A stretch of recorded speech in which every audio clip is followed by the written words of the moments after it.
अस्सलाम वालेकुम। देसी हेल्थ में तमाम सुनने और देखने वालों को खुश आमदीद। दोस्तों, आज जो मैं नुस्खा लाया हूँ ये ख़ुसूसन मेरे उन भाइयों के लिए है जिन लोगों का नफ्स छोटा है या जिन लोगों के नफ्स के अंदर सख्ती नहीं है, मोटा नहीं है, जड़ से कमज़ोर हो चुका है। ये ख़ुसूसन उन लोगों के लिए है। आप इस नुस्खे को आजमा कर देख लें, इसके आपको बेशुमार रिज़ल्ट मिलेंगे। दोस्तों, आप लोगों से एक गुजारिश है कि अगर आप अभी तक आपने हमारे चैनल देसी हेल्थ को सब्सक्राइब नहीं किया तो सबसे पहले आप हमारे चैनल देसी हेल्थ को सब्सक्राइब कर लें और बेल आइकन को दबाना मत भूलिएगा ताकि नई आने वाली वीडियोस आपको मिल सके सबसे पहले।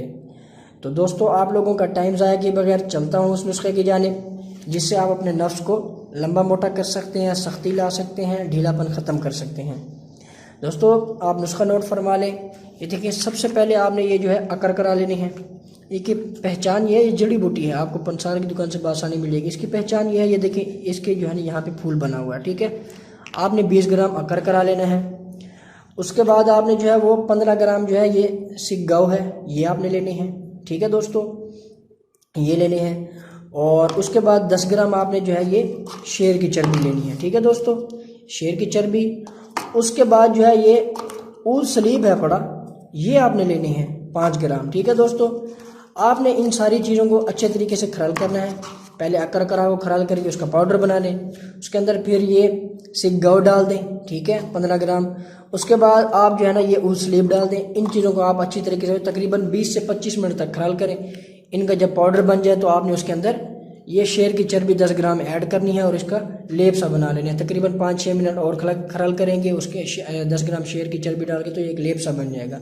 जब ये दोस्तों लेप बन जाए तो आपने जो है उसके बाद जो है ना आपने इसको 50 ml जैतून का तेल इसके अंदर शामिल करना है और अच्छे तरीके से तकरीबन 15 से 20 मिनट तक इसको और जो है ना रगड़ना है। ठीक है दोस्तों, रगड़ने के बाद आपने उसको उतार लेना है और हल्की सी आग पर यानी कि पकाने के लिए छोड़ देना है।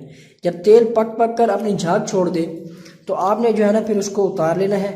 ठीक है, और ठंडा होने के लिए रख दें। उसके बाद आपने उसको छान कर जो है ना इस्तेमाल करें। इससे आप देखेंगे कि आप नफ्स के अंदर बेपनाह सख्ती ला सकते हैं, नफ्स के तमाम ब्लॉक मसल को खोल सकते हैं, डेड मसल में जान पैदा कर सकते हैं। ठीक है दोस्तों, आप हजरात से एक और गुजारिश है, अगर आप ये नुस्खा बनाने से पहले आप स्क्रीन पर दिए गए नंबर पर मशवरा कर सकते हैं। आप हमसे बना नुस्खा परचेज कर सकते हैं।